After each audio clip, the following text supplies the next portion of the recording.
Hello everyone and welcome back to Monster Hunter Wilds. We just got a huge update that not only expanded upon the endgame of Wilds, but we also got a whole new level of difficulty among a host of different features and quality of life changes. And of course, one of the big highlights of the update is the new RNG charm grind that allows you to obtain some really powerful pieces that are going to be complementing your builds, giving you some very powerful skills. And if you are a meta player looking to improve your build, this is exactly what you need to pay attention to. So in today's video I will be going over the new charm system, how to grind for these as effectively and efficiently as possible. But not just that, I also want to talk about some key observations that I have made about them, as they can be quite important, and I also want to go over a couple of features that I think people might have missed out on, or maybe they didn't realize that were going to be added to the game with this update. So with that being said, hello everyone, my name is Dark Hero and let's get started. So as you can see right here, I have grinded quite a few of these new talismans, and there's definitely quite a lot of these that you're going to want to grind for. So let's go over exactly how you grind for these. So first things first, you cannot go over to Gemma, and sadly she will not be able to make these talismans for you. The only way for you to get them is to go out into the map and find an investigation like this one right here that has these glowing stones as a reward. Another thing that you can look out for to know if you're going to be getting these new charms or talismans is if they have the 9-star indicator on the right hand side of the screen, meaning that it is indeed a 9-star quest, so it'll give you these charms at the end of the quest. And as you can see, you can happen to find a quest with multiple monsters that is going to award you with more of these glowing stones as opposed to it just being a singular monster. But there's more to it than this. Now as usual, make sure that you always go ahead and save these investigations so you can go ahead and repeat them as much as you want, and if you are going to be doing them right away, then go ahead and begin the field survey so that you can effectively do them 4 times. Now before I go over how you can be as effective as possible in farming these, you need to be aware of 2 key things. For one, if we go over here to Alma, in order to do these 9-star investigations, you need to be Hunter rank 100 or higher. So there is no way for you to get these talismans unless you are at that rank and are able to do these investigations, as you won't even be able to join a player that is hosting them without having that condition met. That said, what should you do if you end up like me with all of these different charms, especially all of these that are of lower rarity? What do you do with them if you don't want to take any of these? Well, thankfully you can come over here to Suja Peaks of Accord and you run over to the Elder Melder, and you will now be able to use this new feature, the Talisman Melding, that allows you to use your cheaper talismans to get more of these glowing stones so you can have another chance at obtaining the charms that you desire. So much like you're able to meld decorations, you're able to do pretty much the same thing here. You can select all rarity 5s excluding your favorites by just pressing the triangle button and selecting this here. So make sure that you select your favorites while you are sorting through them. In your inventory you can also sort through all of your charms here on the list and add them to your favorites like this. So that was actually a very nice quality of life addition that they added. They kept that in mind. So for the sake of this video, I'm going to do that for all of my rarity 5 talismans. We're going to get 5 glowing stones out of this.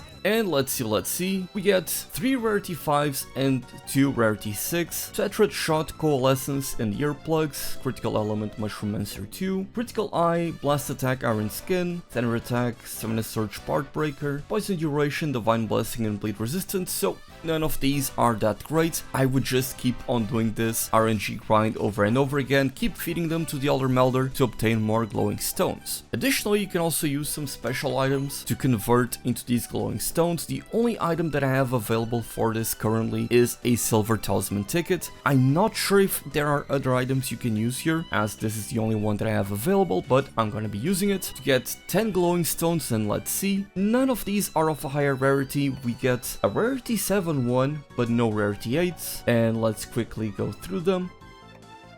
Oh, I do like this one quite a lot. Hornmaestro 2 and Counter-Strike 2, pretty decent. Poison Attack and Evade Window 3 could be nice with some niche builds. Not amazing though. So as you can see, it's gonna be quite hard to get some really powerful talismans by doing this, but of course you can keep on feeding these additional charms that you have, and naturally the higher rarity charms that you feed are going to give you even more points to get more glowing stones, with the rarity 5s only giving you 1 point, rarity 6 giving you 3 points, rarity 7 giving you 6 points, and finally rarity 8 giving you 10 points per charm that you feed for the Elder Melder. It's nice that we have an alternative way to farm these, so make sure that you keep visiting the other melder to obtain even more of these charms. Additionally, these same charms come in a variety of different rarities, going from rarity 5 to rarity 6, 7 and finally 8. And each of these decorations is going to come in with a random number of skills and points into these skills. Like for example, this charm that is rarity 5 has a level 3 decoration slot, this one has a level 2 and a level 1, so on and so forth. You get the picture. Now, how many of these you get per quest and how good they are, there's actually a bit of a science to it. So here as an example, we have a tempered new Udra on a 9-star quest that is going to award me with 4 glowing stones when I complete it. And here we have a tempered Seregios, much the same thing, though this time it's going to give me 3. But now a tempered Legaicrus that is also 4 strength, as are both of these monsters as well. You can tell it by the purple indicators above the monster. This one actually gives me 6 glowing stones. And now that we move on to a 5 strength tempered Seregios, this one gives me 8 glowing stones, which is the same amount of glowing stones that I would get by hunting both a tempered Raidao and Seregios, both strength 5 on a 9-star quest. But if we go over here to this Gormagala, which is the one I've been hunting the most to farm these, it gives me a whopping 10 glowing stones, being a 5 strength Gormagala. So it definitely feels like the strength of the monster and how many of them there are is going to affect your rewards, though there is some RNG to it, because otherwise, why does this Seregios give me 3 when it is a 4 strength, but this Legaicrus gives me 6 that is also 4 strength, and then the 5 strength Seregios gives me 8, and the 5 strength Gormagala gives me 10, and these 2 tempered Mizutsune also give me 8, so it's kind of all over the place, to be honest. So just make sure that before you go on these quests and start looking to farm these, just see how many rewards you get out of them. Though it should be noted that of course some monsters like Gormagala are going to have a much bigger HP pool compared to someone like a Legaicrus or a Mizutsune or a new Udra, so depending on how well you do against this monster, it may benefit you more to go up against a monster that you find easier. As for the rarity of the charms, I also felt like it was pretty RNG, as I was able to get some of these rarity 8 charms by doing some of the weaker strength tempered monsters. Now, one thing that I'm pretty sure is actually being done here on the backhand, which is a key observation that I want to talk about before I move on to showing you the kind of drops that I received, is that it seems that, much like was the case back in Monster Hunter Rise Sunbreak with the curio crafting system, there seems to be a budget that is allocated to each different charm that is based on its rarity, and each different skill that comes with a charm along with their decoration slots is going to take a certain value out of that budget. So an offensive skill like Critical Eye, for example, would be a bigger budget skill, as would be the case for Handicraft, the elemental attacks, and again the amount of decoration slots that you get. As when I go over all of my lower rarity charms, most of them don't have a lot of decoration slots, nor do they have a lot of equipment skills, and when they have, they tend to be something like this: Speed Sharpening and Iron Skin 3, so skills that are not very valuable for the majority of the player base. So again, it definitely feels like there is a tiering system for these skills, and of course the higher rarity you go, the more of these better skills you're able to get on your charms, and it may just be the case that there are some skills that are exclusive to higher rarity charms, though I cannot say any of this for certain as of right now. We would need the game to be data mined to know that exactly. Now, what I do know about these charms is that if you go over here to Gemma and you take these talismans, you cannot upgrade any of them, otherwise they would be showing up on this list. But as of the new update, you now have a whole new level of armor tier that you can upgrade into that is going to give you 20 defense. So if I upgrade this Gormagala helmet all the way up to level 11, it's going to go from 60 defense to 80. So if I take this Numinous Crown helmet that is rarity 8, I believe the highest level of defense you had before was level 8, you can upgrade it to 10, raising its defense from 82 to 86. And of course, over the course of having 5 different armor pieces, increasing your defense by 4 per piece is going to net you 20 more defense, which is actually going to make a significant difference. So go ahead and upgrade these before you go ahead and fight the new 9-star monsters that are available. And before I forget, make sure that you also check the Wounded Hollow, because I believe you may also get these 9-star quests to spawn in the Wounded Hollow. So that's a place that you would normally not check, but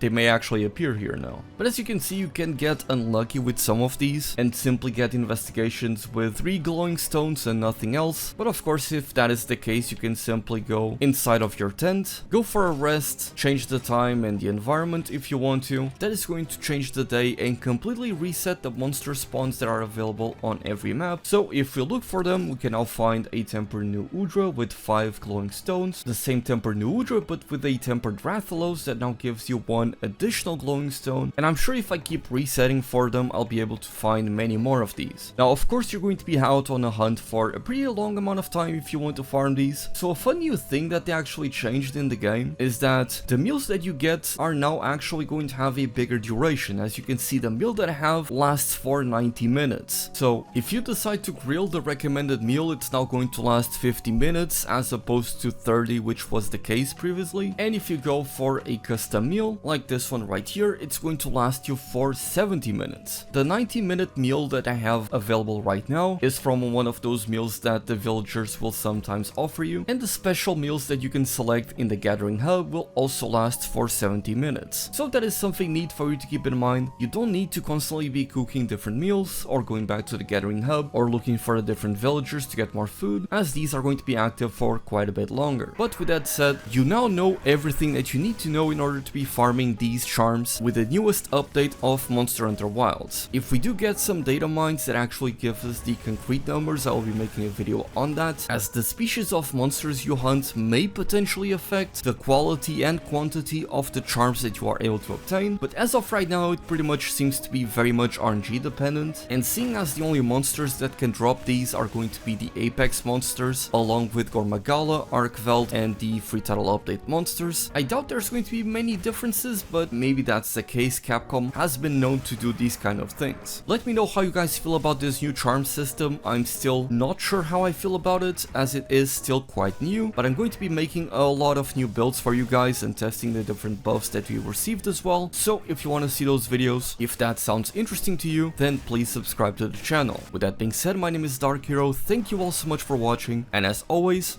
happy hunting!